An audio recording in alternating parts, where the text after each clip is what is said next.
Bad ugly படத்தோட first look poster ட்விட்டர்ல release ஆகி 41 மில்லியன் வியூஸ் கிட்ட எடுத்துன்னு சொல்லிட்டு இப்போ அஃபிஷியல் நியூஸ் ஒன்று கிடைச்சிருக்கு. குட் பேட் அக்லியோட டிஜிட்டல் ரைட்ஸை வந்து 95 கோடிக்கு நெட்ஃபிளிக்ஸ் வாங்கிக்கலாம்னு சொல்லிட்டு இப்போ நியூஸ் கிடைச்சிருக்கு. இந்த படத்தோட ஆடியோ ரைட்ஸ் வந்து டி சீரிஸ் வாங்கிருக்கான்னு சொல்லிட்டு நியூஸ் கிடைச்சிருக்கு. ஒரு நல்ல பிரைஸ்ல வாங்கிக்கலாம்னு சொல்லிட்டு நியூஸ் கிடைச்சிருக்கு. இதோட ஷூட்டிங் ஹைதராபாத்ல போயிட்டு இருக்கு. அஜித்தோட கெரியர்லேயே வந்து இது ஹையஸ்ட் பிசினஸ் பண்ண பிலிம். இந்த படத்துக்கு டிஎஸ்பி மியூசிக் பண்றாரு. ஆதிக் ரவிச்சந்திரன் இந்த படத்தை டைரக்ஷன் பண்றாரு. பொங்கல் 2025 ரிலீஸ் பண்ண பிளான் போட்டிருக்காங்க. கோட் படத்துல டிஜிட்டல் ரைட்ஸ் வந்து நெட்ஃபிளிக்ஸ் 110 கோடிக்கு வாங்கலாம்னு சொல்லிட்டு ஒரு அஃபிஷியல் அனௌன்ஸ்மெண்ட். ஆனா இதுல ஒரு தரமான சம்பவம் நடந்திருக்கு. அதாவது அர்ச்சனா கலப்பதி வந்து ஃபர்ஸ்ட் அமேசான் பிரைம்ல தான் வந்து விற்கலான்னு போயிருக்காங்க. கிட்டத்தட்ட 150 கோடிக்கு பிரைஸ் பேசியிருக்காங்க.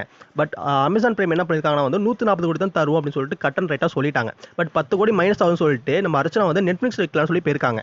நெட்ஃபிளிக்ஸ் 110 கோடி தான் தருவோம், அதுக்கு மேல தரமாட்டோம்னு சொல்லிட்டு ஆஃபீஸரா சொல்லிட்டாங்க. இதை கேட்ட அர்ச்சனா வந்து திரும்பி அமேசான் பிரைம்ல விற்கலாம்னு சொல்லி போக்கல வந்து அமேசான் பிரைம் அந்த இயற்கான பட்ஜெட் வந்து முடிச்சிட்டாங்க. இதுக்கு மேல வாங்கணும்னு சொல்லிட்டு கட் அண்ட் ரைட்டா சொல்லிட்டாங்க. இப்போ ஒரு வழியே இல்லாம நெட்ஃபிளிக்ஸ் 110 கோடிக்கு வந்து வாங்கியிருக்காங்க. அதாவது 10 கோடிக்கு ஆசைப்பட்டு இப்போ 30 கோடி மைனஸ்ல இப்போ கோட் படம் நிக்குது. இது வந்து கோட் படத்துல பிசினஸ் வந்து பாதிக்கும். இந்த படத்துல தளபதி விஜய், ஸ்னேகா, பிரபுதேவா, டாப் ஸ்டார் பிரசாந்த் தான் இந்த படத்துல நடிக்கிறாங்க. யுவன் சங்கர் ராஜா இந்த படத்துக்கு மியூசிக் பண்றாரு. ஏஜிஎஸ் சினிமா இந்த படத்தை ப்ரொடியூஸ் பண்றாங்க. வெங்கட் பிரபு இந்த படத்தை டைரக்ஷன் பண்றாரு. செப்டம்பர் 5 தியேட்டர்ல ரிலீஸ் பிளான் பண்ணிருக்காங்க. கவின்ற 8வது மூவியை பத்தி ஒரு அப்டேட் பார்த்திருந்தோம். ஆனா அந்த படம் வந்து இப்போ கன்ஃபார்ம் ஆயிருக்குன்னு சொல்லிட்டு நியூஸ் கிடைச்சிருக்கு. நயன்தாரா இதுல இம்பார்ட்டன்ட் ரோலா ப்ளே பண்றாங்க. 7th இந்த படத்தை ப்ரொடியூஸ் பண்றாங்க. விஷ்ணு இந்த படத்தை டைரக்ஷன் பண்றாரு. இந்த படத்தோட ஷூட்டிங் கூடிய சீக்கிரம் ஆரம்பிச்சிருவாங்க சொல்லிட்டு இப்போ நியூஸ் கிடைச்சிருக்கு. இந்தியன் டூலின் ஃபர்ஸ்ட் சிங்கிள்கான ஒரு போஸ்டர் ரிலீஸ் பண்ணிருக்காங்க. போஸ்டர் உண்மையே நல்லா இருக்கு. டுடே 5 PM இந்த சாங் ரிலீஸ் ஆகுது. மியூசிக் அனிருத், லிரிக் வந்து பா விஜய், சிங்கர் வந்து அனிருத் அண்ட் சுருத்திகா. கமல்ஹாசன் ஆக்டிங்ல சங்கர் டைரக்ஷன்ல வர ஜூலை 12 தியேட்டர்ல ரிலீஸ் ஆகும். கமல்ஹாசனோட continue updates and promotion next 2 months என்னென்ன இருக்குன்னு சொல்லிட்டு இப்போ பார்த்துடலாம். இன்னைக்கு Indian two first single release ஆகுது.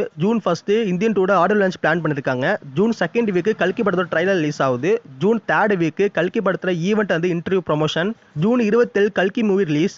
July 1 week Indian two trailer pre release event and promotion. July 12 Indian two release. இப்போ நான் சொன்னது எல்லாமே வந்து கமல்ஹாசனுக்கு அடுத்த 2 மாசத்துக்கு வர போற continue update and promotion. Pushpa 2 படத்துலயும் ஒரு அனௌன்ஸ்மெண்ட் வந்திருக்கு. என்ன அனௌன்ஸ்மெண்ட்னா வந்து tomorrow second single announcement 11 AM வந்து விட போறாங்கன்னு சொல்லிட்டு நியூஸ் வெளிய வந்திருக்கு.